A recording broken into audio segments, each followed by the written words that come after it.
अब हम पढ़ रहे हैं साहब फोरफिटिंग। क्या पढ़ रहे हैं अब हम? फोरफिटिंग। फोरफिटिंग जिसने फैक्टरिंग पढ़ ली उसके लिए फोरफिटिंग 1 मिनट का है, ठीक है। अब कैसे? जिसने मेरी एलसी की क्लास ली थी, जिसने मेरी एलसी की क्लास ली थी, वो जरा सा रिकैप कर लेंगे। यहाँ पे एलसी में हमारी 4 मेजर पार्टियां होती हैं। यहाँ पर हमारा एक्सपोर्टर, यहाँ पर हमारा इंपोर्टर, यहाँ पे हमारा इशूइंग या ओपनिंग बैंक, और यहाँ पे हमारा नेगोशिएटिंग या एडवाइजिंग बैंक या कंफर्मिंग बैंक, जो भी कुछ है। यहाँ पर भी इस इंपोर्टर ने एक बिल ऑफ एक्सचेंज लिखा था। क्या लिखा था? एक बिल ऑफ एक्सचेंज लिखा था यहाँ पे। ये जो बिल ऑफ एक्सचेंज है, ये वाला बिल ऑफ एक्सचेंज, या हम ऐसा कह लें कि ये जो इंपोर्ट हुआ था 5/12/19 को हुआ था, और ये बिल ऑफ एक्सचेंज 90 दिन, और इसका ड्यू डेट कितनी थी? 5 अप्रैल थी, ठीक है। अब जब इसने ये सामान भेज दिया, सपोज कीजिए इसने जो है शिपमेंट कब कर दिया? शिपमेंट कर दिया था 15 फरवरी को कर दिया था, लेट्स से, ठीक है। अब 15 फरवरी को शिपमेंट कर दिया, इस बीच में इसको पैसों की जरूरत पड़ गई, या उससे पहले ही उसको पैसों की जरूरत पड़ गई, तो उसने क्या करा? यहाँ आया, और यही जो हम फैक्टर नाम का बोल रहे थे, वही एक ऑफिस में गया और उसको डिस्काउंट करा लिया। क्या करा लिया? डिस्काउंट करा लिया। किसको?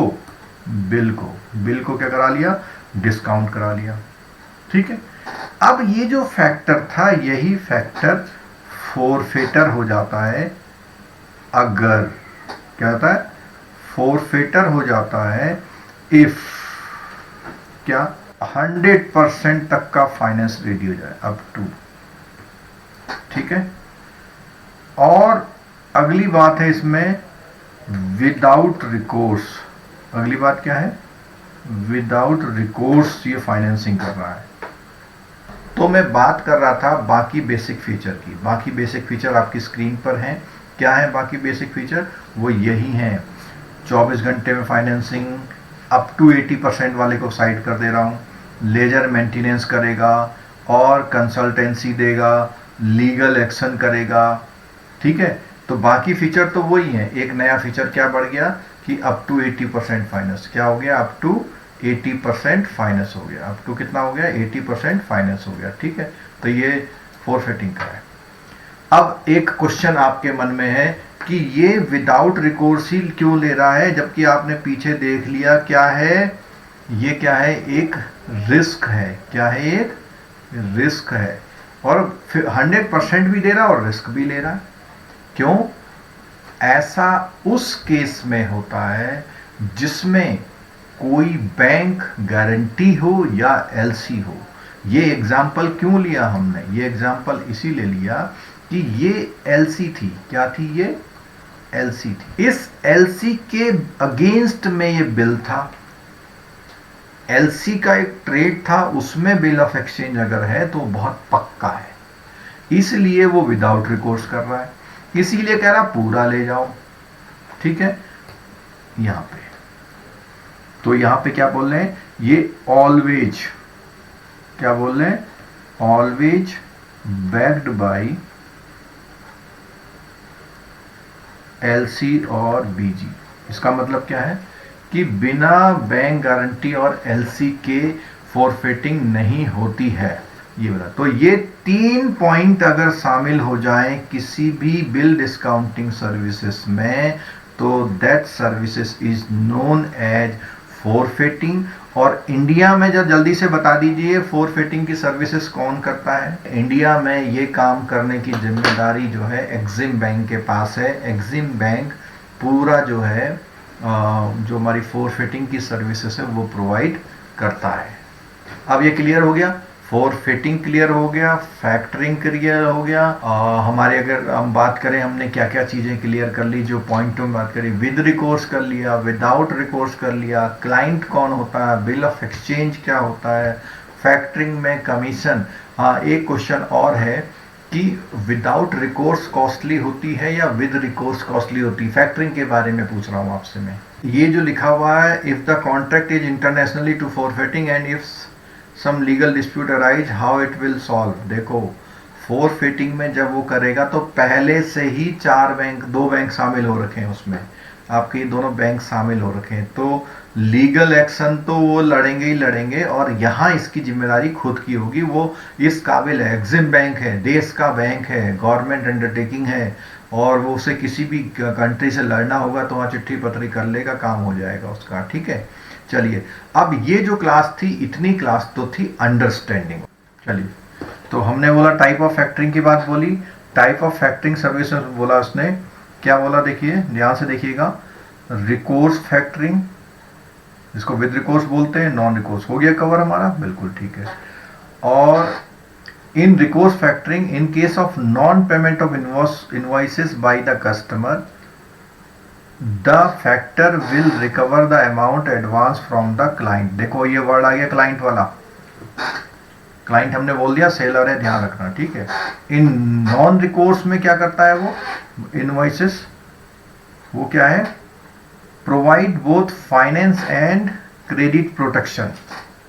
ठीक है, और the factor will bear the risk of bad debt. लेकिन बैड डेट कब होगा, जब वो कस्टमर को, कस्टमर से मतलब ये है जो हमने इसमें बताया था, कस्टमर में मतलब ये है जो इंपोर्टर है उस पर पूरा काम करेगा, जब वो नहीं मिलेगा तब।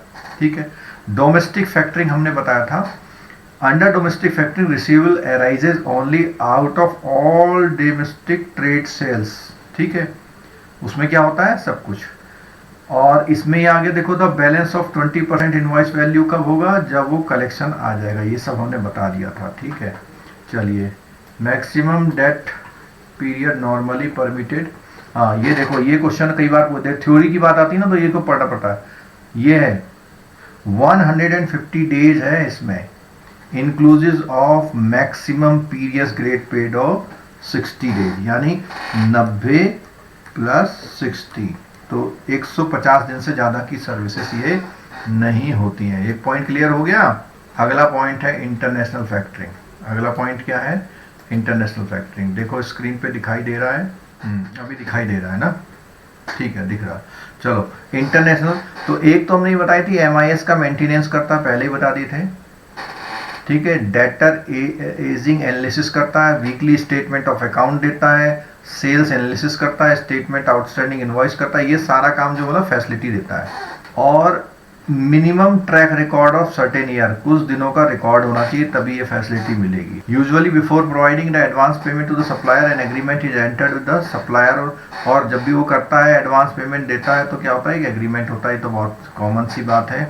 यहाँ देख लीजिए, normally the charge of factoring will consist, क्या क्या होता है, एक तो फाइनेंस चार्ज। फाइनेंस चार्ज क्यों होते हैं कि भैया जो बिल उसको 5 अप्रैल में मिलना था जिसका पेमेंट, और वो उससे कब ले लिया था, हमने कौन सा एग्जांपल लिया था, शायद फरवरी का लिया था, है ना, तो फरवरी में ले लिया, तो इतने दिनों का क्या होगा, उसका एडवांस इसलिए लेगा।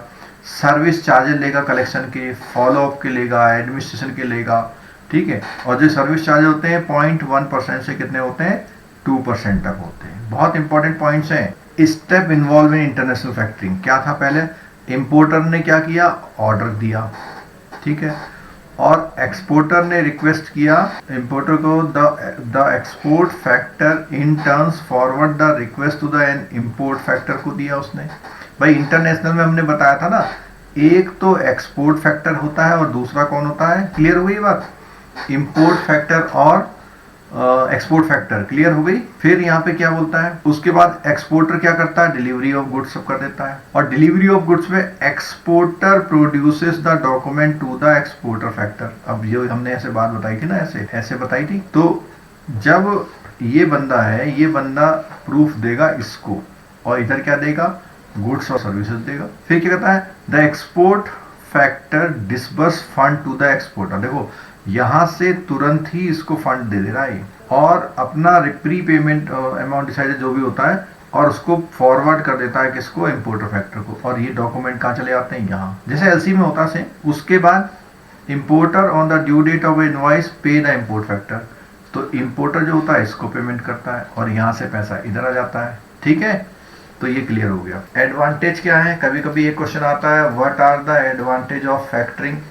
तो उसमें पहला क्या है, factoring replaces high cost market risk and enable purchase और cash basis availing the cash discount. ये पूरा जो है जो जल्दी से पेमेंट लेने पे कैश डिस्काउंट मिलता है उसको, वो जल्दी देने के लिए क्या करता है, सर्विसेज देता है। ठीक है, ये जो 5 पॉइंट आगे नजर आ रहे हैं, ये इसमें से आपका थ्योरी क्वेश्चन बनता है।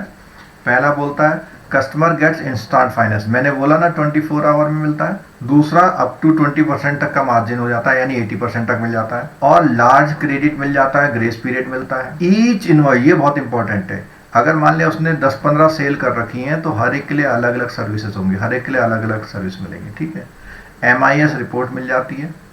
फैक्टरिंग एक्सेलरेट, ये देखो ये पॉइंट पूछता है कई बार, रिसीवेबल से और उसका टर्नओवर बढ़ जाता है। कैसे, जो 5 लाख रुपए उसे आने वाला था कभी, वो आज उसे 3 लाख मिल करके उसने एक और सेल कर दी 3 लाख की, फिर 3 लाख में से 2 लाख की फैक्टरिंग कर ली, तो क्या होगा, ये चीजें उसकी क्या जाती हैं, बढ़ती जाती हैं। ठीक है, चलो अब आ गया फोरफिटिंग। तो फोरफिटिंग का सब हमने बता ही दिया था।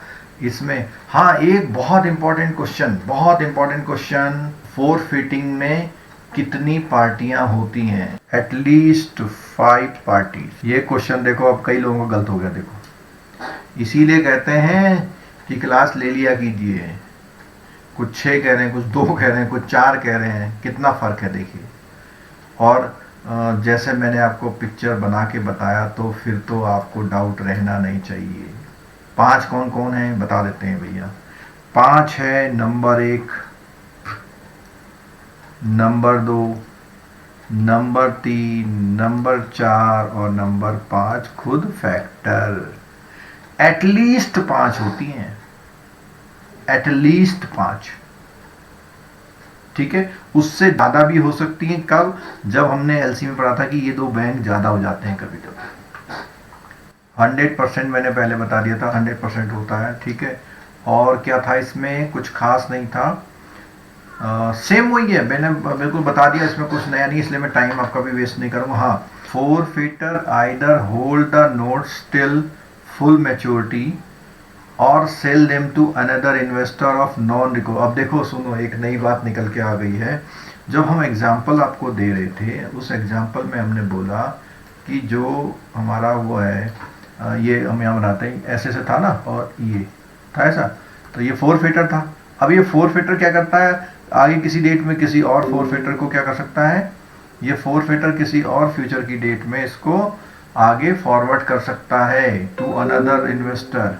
ठीक है, तो ये देखिए कि ये जो है इसको दूसरे को दे सकता है, यानी ये पहला फोरफिटर है और ये दूसरा। देख लीजिए, ये क्वेश्चन है, क्वेश्चन आता है तो वहां पे ऐसी बस बारीक सा एक सेंटेंस डाल देता है, आप लोग चक्कर खा जाते हो कि ये कहाँ से, तो हमने पढ़ा ही नहीं।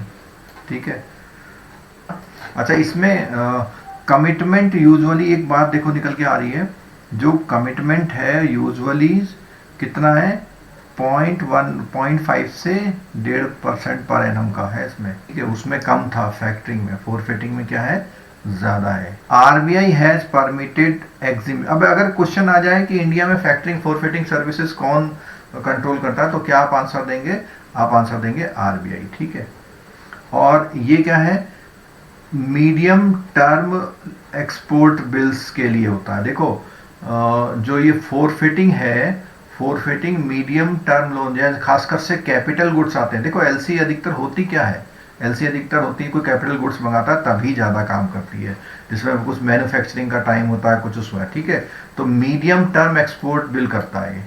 After getting the proposal from the exporter the forfaiter ascertain the country risk. क्यों, क्योंकि वो जिस कंट्री का मामला है वहां होता है। ठीक है, factoring generally covers the medium term, बोला ना, कैपिटल गुड्स के लिए का प्रोजेक्ट के लिए, made on medium term basis are eligible for factoring forfeiting. However, there is no restriction for financing medium term export only. As such, exports of commodities, consumer goods, where export are normally made for a short period, say up to 12 months, are also financed through this route.